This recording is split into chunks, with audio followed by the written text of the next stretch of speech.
हाय, good afternoon. CNBC आवाज Motilal Oswal studios में आप सबका स्वागत है। बारी है आज के शो नो योर कंपनी की। फ्राइडे का दिन है पर बाजार का जैसा मूड माहौल था, आज किसी एक कॉर्पोरेट से बात करना गलत था।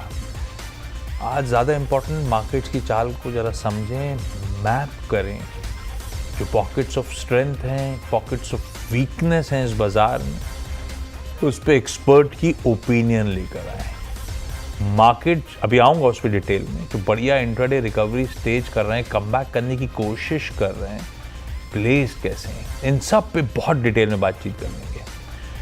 साथ में ये जो ग्लोबल डेवलपमेंट, अब मैं अपफ्रंट इसलिए बता रहा हूँ क्योंकि आपको छुपा तो है नहीं, आपको पता ही है ग्लोबल इश्यूज जो सामने आए, पर उसमें अब प्रोग्रेस क्या हो रही है, क्या अपडेट्स हैं। सुबह अपन ने चर्चा करी थी हॉर्मास से, इजराइल और ईरान कॉन्फ्लिक्ट के उस समय ताज़ा अपडेट्स आ रहे थे। अब जो पूरी डिटेल में स्थिति अपने पास है उस पर बातचीत करेंगे। तो हॉर्मास फटकिया होंगे अपने साथ। इसी ग्लोबल अनसर्टेनिटी के बीच में शिपिंग एज अ स्पेस, क्योंकि shipping rates, Baltic dry index से इंचअप करने का डर, ऐसे में यतिन को जोड़ेंगे। एक और इंटरेस्टिंग एंगल ये ग्लोब से। अपन अभी तक सिर्फ कच्चा तेल उस पर फोकस कर रहे थे क्योंकि वो अपने लिए ज्यादा सरदर्द था। कच्चा तेल हुआ, डिफेंस हुआ, वो सब पॉकेट चर्चा में लेकर आऊंगा इस शो में। लेकिन यतिन जुड़ेंगे तो ये शिपिंग का तड़का भी अपन उनसे समझेंगे। और सब पे बातचीत करने के लिए manasjaiswal.com के श्री मानस जायसवाल साहब लखनऊ से आपको आपकी स्क्रीन पे नजर आएंगे। एमजे मानस जी, गुड आफ्टरनून। बस आ रहा हूं हेडलाइंस के उस पार, फिर अपन मार्केट्स को मैप करेंगे। लेकिन पहले आज की इस इंटरेस्टिंग दोपहर की टॉप हेडलाइंस। ईरान इजराइल के बीच तनाव से गैप डाउन के बाद बाजार में रिकवरी का मूड। निफ्टी निचले स्तरों से 2 पॉइंट से ज्यादा सुधरकर, मेरे ख्याल से 200 पॉइंट होगा, सुधरकर 24,700 के करीब। बैंक निफ्टी भी थोड़ा सुधरा। मिड कैप और स्मॉल कैप में अच्छी रिकवरी। वहीं इंडिया विक्स करीब 7% उछलकर 15 के पार। सरकारी बैंक, मेटल, ऑटो और एनबीएफसीज में सबसे ज्यादा कमजोरी, करीब 1% फिसले चारों इंडेक्सेस। वहीं डिफेंस शेयरों में अच्छी खरीदारी, करीब 1.5% चढ़ा इंडेक्स। ईरान इजराइल टेंशन से क्रूड में उबाल, 74 के करीब भाव पहुंचने से ऑयल मार्केटिंग कंपनीज में तेज गिरावट। 3 से 4% फिसले बीपीसीएल और एचपीसीएल। वहीं गेल, आईजीएल, एमजीएल, इन पर भी दबाव। जियोपॉलिटिकल टेंशंस के बीच जमकर चमका सोना। एमसीएक्स पर लाइव हाइस पर पहुंचा, 1 लाख के पार निकला भाव। उधर कॉमेक्स पर भी कीमतें $3450 के करीब। सोने की तेजी से एमसीएक्स और गोल्ड फाइनेंसिंग कंपनियों में भी रौनक। आज के बिग स्टॉक्स पड़े सटीक। क्रूड में उबाल से ओएनजीसी निफ्टी का टॉप गेनर उनमें शामिल। साथ ही ऑयल इंडिया करीब 2% मजबूत। वहीं कच्चे तेल में तेजी से InterGlobe aviation, Asian paints, Pidilite industries कमजोर। उधर ब्लॉक डील के बाद जुबिलेंट ग्रुप में खरीदारी। जुबिलेंट इंग्रीविया करीब 12% दौड़ा। और अहमदाबाद में प्लेन क्रैश साइट का प्रधानमंत्री मोदी ने किया दौरा। सिविल अस्पताल में घायलों से भी की मुलाकात। एयर इंडिया विमान हादसे में अब तक 265 लोगों की मौत।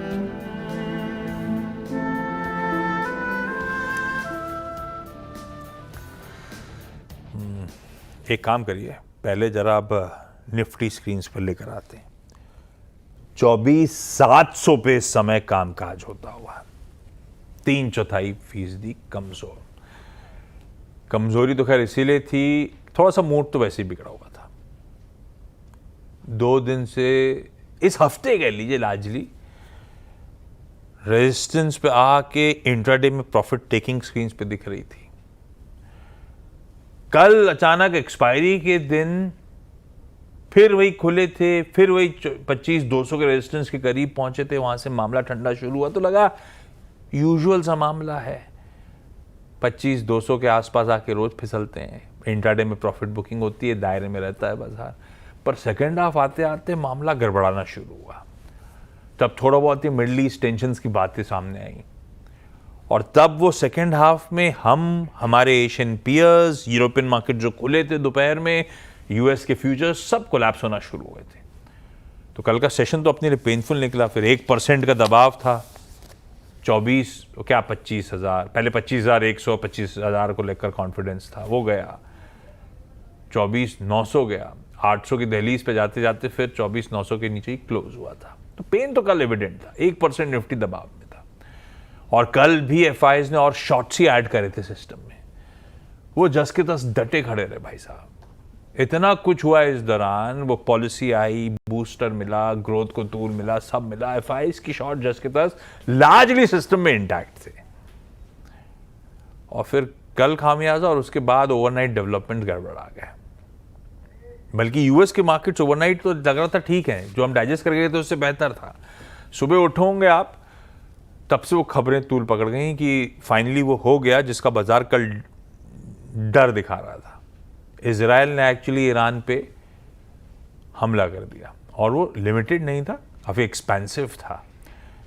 जो अपडेट्स आए वो न्यूक्लियर साइट से लेकर मिलिट्री इस्टेब्लिशमेंट से लेकर सीनियर्स के घरों तक अटैक थे। तो मामला तो काफ़ी सीरियस है। और उसके बाद वो जियोपॉलिटिकल अपने आप में एक रिस्क ऑफ था, और इंडिया के लिए एक और हो गया, क्योंकि मिडल ईस्ट टेंशन मतलब सीधा क्रूड पे इंपैक्ट। क्रूड वैसे ही $60 एक महीने पहले चलने वाला 70 के पार खड़ा हुआ था, और आज एक समय 79 तक चला गया था, ऑलमोस्ट 80 के थ्रेशोल्ड को टच करने जा रहा था क्रूड। वो कूल ऑफ हुआ, और हमारे इंडियन मार्केट सब एक बार स्क्रीन पर लेकर आए। ये अब तक की तस्वीर थी। पैनिक मोड में अपन ने भी तगड़े गैप डाउन के साथ शुरुआत करी, मेरे ख्याल से 473, ये जहां 473 प्रिसाइसली वो पॉइंट है जो पहला टिक भी था। अपन ओपन यूज जोन्स पे होते, वहीं पे लोज बनाए।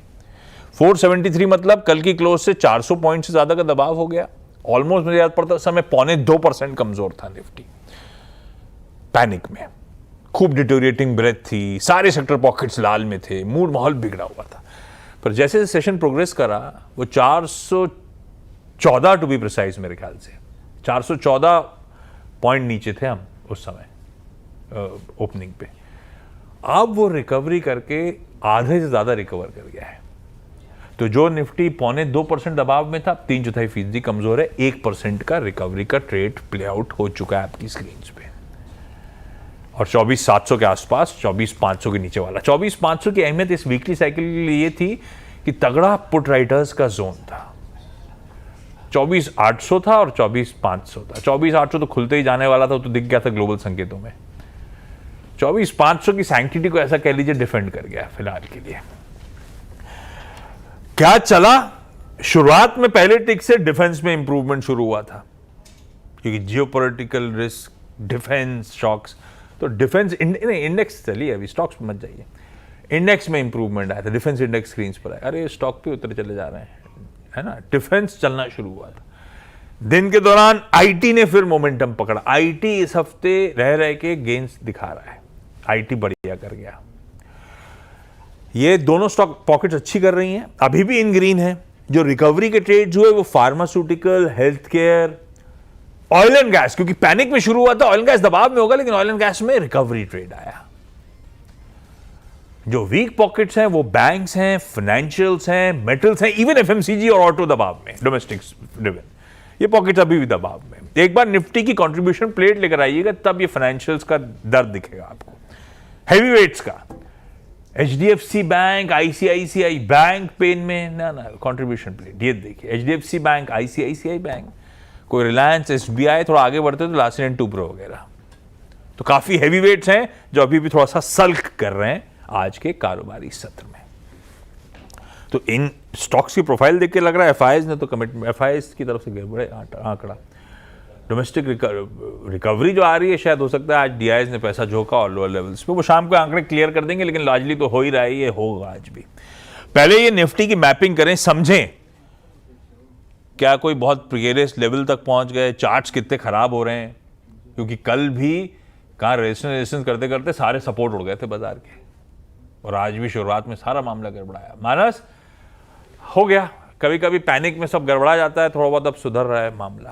पर निफ्टी की रीडिंग आपकी अब कहती क्या है? जब इंडिविजुअल पॉकेट्स को, निफ्टी को खुद में आप देख रहे हो, क्या करना चाहिए? क्या इस समय निफ्टी से दूरी रहना बेहतर होगा? क्योंकि अभी सिचुएशन फ्लूइड है, एक रात ये हुआ है, दूसरी रात भी कुछ होगा। इजराइल ईरान पता नहीं, अनलाइकली सा। पिछली बार तो चुप बैठ गया था, इस बार पता नहीं मुझे, तो वो पता नहीं करना क्या है। तो आपने अब तक क्या निफ्टी में कोई ट्रेड वेड लिया है या निफ्टी को अवॉइड ही कर रहे हो इस समय? कभी कभी अवॉइड करना भी अपने आप में इंपॉर्टेंट कॉल है। बिल्कुल आशीष जी, बिल्कुल अवॉइड करना चाहिए, क्योंकि देखिए दो चीजें हैं। काफी वोलेटाइल मार्केट हो रहा है, क्योंकि जो ग्लोबल न्यूज चल रही है उसकी वजह से गैप अप गैप डाउन बहुत देखने को मिल रहे हैं। इसलिए मेरा समझना है ये है कि बिल्कुल अवॉइड करना चाहिए, और स्पेशली जब 2 दिनों का आगे फ्राइडे संडे को ट्रेड नहीं होगा तो थोड़ा रिस्की हो सकता है ट्रेड अगर लेना। लेवल्स की जहां तक बात है, पिछले 4 हफ्ते में अगर आप देखें तो 3 बार निफ्टी ने 24,500 24,450 की रेंज में सपोर्ट लिया, और इस बार भी उसी रेंज में जाकर वहां पर रिकवरी देखने को मिल रही है। लेकिन इसका मतलब ये नहीं है कि आपको फ्रेश खरीदारी करनी है। मेरा समझना ये है कि अगर आपके पास लॉन्ग पोजीशन है तो आप 24,450 के स्टॉप लॉस से बने रह सकते हैं, लेकिन खरीदारी करने के लिए कम से कम 20 डे मूविंग एवरेज के ऊपर निकलना जरूरी है निफ्टी को। तो 24,800 24,900 की रेंज ब्रेक हो जाए तो ही अग्रेसिव होकर खरीदारी करेंगे। उससे पहले इस रेंज में 24,900 और 24,450 इस रेंज में आपको ट्रेड नहीं लेना है निफ्टी में, वही बेहतर रहेगा। ये नो ट्रेड जोन है आपके लिए मोटा मोटी 24,450 24,900। अनलेस एंड अनटिल 800 और 900 की ट्रेजेक्टरी के ऊपर आ रहा है तब तक भरोसा नहीं लौटता। अभी 700 का जोन नो ट्रेड हो गया, निफ्टी अवॉइड करिए। अब स्टॉक स्पेसिफिक तड़के को ऐड करूं उससे पहले एक काम करा जाए। आज बाजार का पूरा फोकस मिडिल ईस्ट पर है, जहां आज सुबह इजराइल ने ईरान पर वो हमला बोल दिया था। इजराइल का दावा तो ये है कि हमने अपने बचाव में ऐसा किया है, पर इसके चलते दुनिया भर के बाजारों में दिखाता हूं एक बार, एशियन पीयर्स दिखाई गए इस समय। ये वो विजुअल्स आ रहे हैं, अच्छा इसी को रहने दीजिए, ये विजुअल ज़्यादा इंपॉर्टेंट है, मैं बोलता रहता हूं। एशियन पीयर्स हमारे सबके सब दबाव में। यूरोपियन मार्केट जो अब से कुछ देर पहले खुले हैं, कल भी पेन में थे, आज फिर वो भी आधे से 1% कह लीजिए, आधा छोड़ देता हूं, 3/4 से 1% यूरोप दबाव में। और यूएस फ्यूचर्स इस समय संभलने की कोशिश कर रहे हैं। नहीं, ये रिफ्रेश होगा पेज, मेरे ख्याल से यूएस फ्यूचर्स अब इन ग्रीन आने की कोशिश कर रहे हैं, तो एक बार देखिएगा, उसको ठीक से चलाइएगा। तो ग्लोब ने भी पैनिक रिएक्शन दिया था, अब देखते हैं किस तरह की स्थिति बैठती है। क्या है डिटेल अब तक की, क्या क्या इनपुट्स अपने को मिल चुके हैं। हॉर्माज हैं जो ग्लोबल डेस्क मॉनिटर करते हैं आवाज़ के लिए, हॉर्माज को जोड़ लिया जाए। हॉर्माज भाई साहब, सुबह वो अर्जेंसी में अपन ने बातचीत तो कर ली थी, अब आप डिटेल में जब सब कुछ देखा आपने, क्या है पूरी डिटेल्स, क्या हुआ है पूरा मामला, ये समझाइए। इस बात की जो अटकलें हैं वो कल शाम से ही शुरू हो चुकी थी, क्योंकि कल शाम को ही जाते जाते यूएन के जो न्यूक्लियर एजेंसी है उन्होंने ईरान की कड़ी निंदा की थी उनके न्यूक्लियर प्रोग्राम को लेकर के, और जवाब में ईरान ने ये कहा था कि हम तो आप जो कहना है कह लीजिए, लेकिन हम एक और यूरेनियम एनरिचमेंट फैसिलिटी बनाने जा रहे हैं। और आज सुबह इजराइल ने ईरान पर पहले तो हवाई हमले किए हैं, और जिसमें ईरान के सुप्रीम लीडर आयतुल्लाह खामेनी ने इस बात की पुष्टि की है कि कई सारे उनके सैन्य कमांडर्स और कई सारे न्यूक्लियर साइंटिस्ट्स की मौत हुई है। ये उनकी आधिकारिक तौर पर पुष्टि की गई है ईरान की तरफ से, और साथ ही साथ उन्होंने ये भी कहा है कि इजराइल को इसकी भारी कीमत चुकानी पड़ेगी और यूएस को इस हमले का जिम्मेदार ठहराया जाना चाहिए, क्योंकि ऐसा नहीं हो सकता कि यूएस के समर्थन के बगैर इजराइल जो है इस तरह का कोई हमला कर सके। अब फिलहाल जो खबरें निकल कर आ रही है वो ये है कि ईरान ने इजराइल की तरफ ड्रोन्स छोड़े हैं जो सीरिया और जॉर्डन की सीमा पर इंटरसेप्ट किए जा रहे हैं, और इस वजह से बाजार में थोड़ी सी नर्वसनेस बनी हुई है, क्योंकि क्रूड कच्चा तेल एक वक्त पर तो 13-14% ऊपर था, अब थोड़ा सा कूल ऑफ उसमें देखने मिल रहा है ऊपरी स्थलों से। ब्रेंट जो है अब फिर से $72 पर, एक वक्त पर तो $78 तक कीमतें चली गई थी। डाउ फ्यूचर्स भी 550-600 अंक की गिरावट के साथ कामकाज कर रहे हैं। हेवन बाइंग ज़्यादा हो रही है कि सोने की कीमतों में उछाल देखने मिल रहा है। तो ये फिलहाल के लिए बड़े डेवलपमेंट्स है। अब जाकर ईरान और क्या जवाबी कार्रवाई करता है और इसराइल की तरफ से और क्या कदम उठते हैं, क्योंकि उन्होंने चेतावनी दी है कि और हमले भी किए जा सकते हैं। बेंजामिन नेतन्याहू ने कहा है कि जब तक ये परमाणु हथियारों का जो थ्रेट है वो पूरी तरह से खत्म नहीं किया जाता, ये ऑपरेशन राइजिंग लायन जारी रहेगा। तो ये बाजार का आज का सबसे बड़ा फोकस बना हुआ है। तो अभी तक तो इंटरसेप्ट हो रहे हैं ईरान के सारे वो ड्रोन अटैक्स वगैरह। फ्लूइड सिचुएशन है, यानी कि कंटिन्यूस अपडेट्स चल ही रहे हैं, नज़र रखेंगे इस पे। ये है वो ग्लोब की तस्वीर, ये है वो मिडल ईस्ट का क्राइसिस, और ये वो इमेजेस जो आई हुई हैं वो आपके सामने।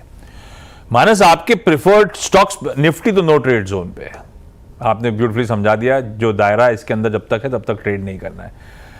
मानस से जानेंगे उनके प्रिफर्ड पिक्स, लेकिन मैं कुछ स्टॉक्स के स्टैक्स बनवा के लाया था, दिखाता हूं आपको। आईटी लेकर आइएगा, क्योंकि आईटी कोई ऐसा स्पेसिफिक आईटी चलने का रीजन नहीं है, पर क्या है कि डोमेस्टिक उससे ज़्यादा अच्छा आईटी की तरफ बाजार रह रहे कि कोई ना कोई पॉकेट आउट परफॉर्म करती है। आज आईटी अच्छा कर रही है, आईटी ऑफरेट अच्छा कर रही है, और ये year till date banks versus IT बहुत दबाव में आईटी अभी भी। तो आईटी में 0.5% से 1%, ये दो स्टॉक्स मैंने मेंशन करे, लेकिन कई सारे आईटी स्टॉक अच्छा कर रहे हैं, इन ग्रीन ट्रेड कर रहे हैं। क्योंकि सोना इस जियोपॉलिटिकल अनसर्टेनिटी के बीच में चमकता हुआ इंडियन मार्केट्स में रिकॉर्ड उच्चतम स्तर लाख रुपए के ऊपर अपन ने सुबह जब कमोडिटी मार्केट्स की ओपनिंग हुई थी तब मेंशन करा था।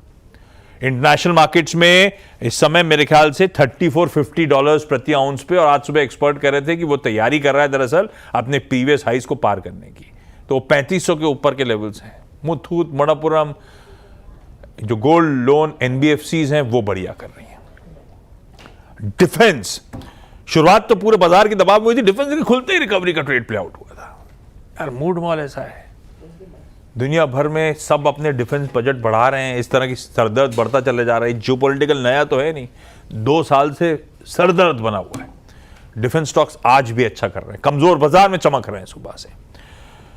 इंटरेस्टिंगली सेशन के दौरान फार्मा और हेल्थ केयर में रिकवरी थी, खासतौर पर हेल्थ केयर से मेरा मतलब hospital stocks, max health care, Apollo hospitals in green बढ़िया ट्रेड कर रहे हैं। मैक्स हेल्थ केयर तो वायदा के टॉप गेनर्स में शुमार है। इंश्योरेंस सेलेक्टिवली अच्छा करना शुरू कर गए, आईसीआईसीआई, लोम्बार्ड इधर, मैक्स फाइनेंशियल उधर इन ग्रीन ट्रेड करना शुरू कर गए। तो हेल्थ केयर, फार्मा, इंश्योरेंस ये तड़का है जो अच्छा करता हुआ। एक स्टैक दिखाता हूं लूजिंग साइड का, सीधा सौदा में भी आज चर्चा हो रही थी। इंटरग्लोब एविएशन सरदर्द है,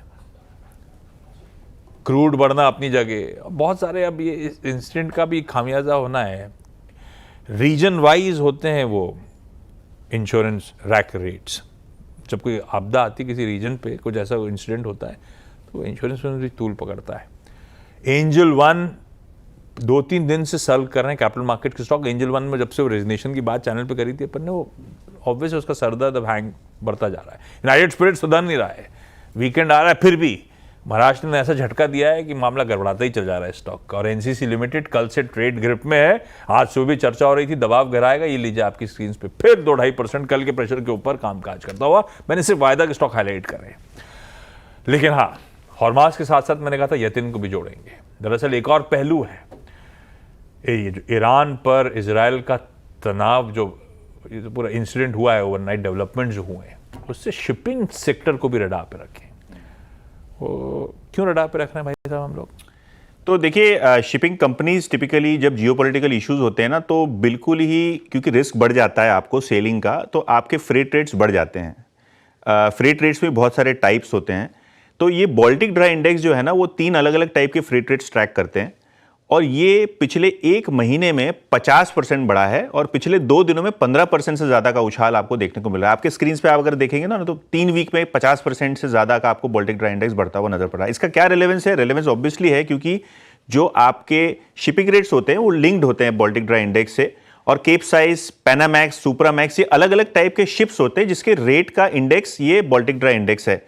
ऑब्वियसली अगर आप चार्टर्ड शिप्स चलाते हैं, जैसे शिपिंग कॉर्पोरेशन ऑफ इंडिया चलाता है, जैसे जी शिपिंग चलाता है। तो जो स्पॉट रेट्स हैं, कॉन्ट्रैक्ट रेट्स चेंज नहीं होगी क्योंकि आपका तो कॉन्ट्रैक्ट है भाई, इतने में माल आपको लेना देना है। लेकिन अगर आपकी ओपन कैपेसिटी है तो उस पर बहुत ज़्यादा फायदा होता है क्योंकि आपके शॉर्ट टर्म रेट जो हैं वो बढ़ जाते हैं। तो शायद इसीलिए जी शिपिंग और शिपिंग कॉर्पोरेशन ऑफ इंडिया, जहां एक कैपेसिटी, पर्टिकुलर कैपेसिटी, सही तरीके से कहना इसमें नहीं होगा क्योंकि हमको एग्जैक्टली नहीं पता कितनी कैपेसिटी ओपन रखते हैं, कितनी कॉन्ट्रैक्टेड होती है, लेकिन ओपन कैपेसिटी पे दोनों ही जी शिपिंग और शिपिंग कॉर्पोरेशन को फायदा होता है। 5-7% आपका जी शिपिंग ऊपर है इसीलिए, और एससीआई इस मार्केट में 12% की तेजी दिखा। जितना स्पॉट में माल उठा के भेजते होंगे वो अब महंगी दरों पे बेच रहे होंगे। तो अगर मुझे भुजिया सेब भेजने यूएस तो महंगा पड़ेगा भेजना मुझे पैकेट दोस्त को। वो उबर जैसा है ना, उबर में वो सर्ज देना पड़ता है और वो सर्ज जो है ना वो ड्राइवर ले जाता है और कंपनी ले जाती है। तो यहाँ भी आपको ये जियोपॉलिटिकल इशू होता है, वो सर्ज देना पड़ता है। तो उसके लिए ये सर्ज याद दिला दिया, अभी घर जाने का टाइम है। बारिश होती है तो दुगना रेट कर देते हैं। हाँ, बस ये भी वैसा ही है, जब युद्ध होता है तो ये भी अपना रेट बढ़ा देते हैं। हाँ, तो रखिए भाई, आपने देखा shipping corporation of India, G shipping फट रहे हैं आज। ये रीजन है बेल्ट्रिक ड्राई इंडेक्स जो नापता है औसतन शिपिंग दरों को, वो उछला चले जा रहा है। बढ़िया है, थैंक यू सो मच भाई साहब। ब्रेक ले लेते हैं, ब्रेक के उस पर एक क्विक मार्केट चेक। इस बीच एक इंटरेस्टिंग अपडेट आता हुआ। इजराइल का कहना है, सुबह तक अपडेट ये थे कि वो ऑपरेशन राइजिंग लायन जो है वो कंटिन्यू कर रहा है। अब वो कह रहे हैं कि हमारा वो लार्ज स्केल जो स्ट्राइक्स थी ईरान के डिफेंस एस्टेब्लिशमेंट्स पे ख़त्म हो गया। हमारी तरफ से जो हमने करना था वो कर दिया है। अब मैक्सिमम रिस्ट्रेंट की बात भाई जो भी है। इस बीच मार्केट्स बढ़िया, उधर से कह लीजिए 250, 225 पे जोड़ दीजिए, ये कम से कम नहीं तो 250, 350 पॉइंट की बढ़िया रिकवरी के साथ इस समय निफ्टी ट्रेड करता हुआ। बहुत बढ़िया रिकवरी ट्रेड प्ले आउट हो रहा है। ऐसे में बचा हुआ 1.5 घंटा फ्राइडे का बड़ा इंटरेस्टिंग होना है। ब्रेक के उस पार कमाई का अड्डा देखिए। नमस्कार।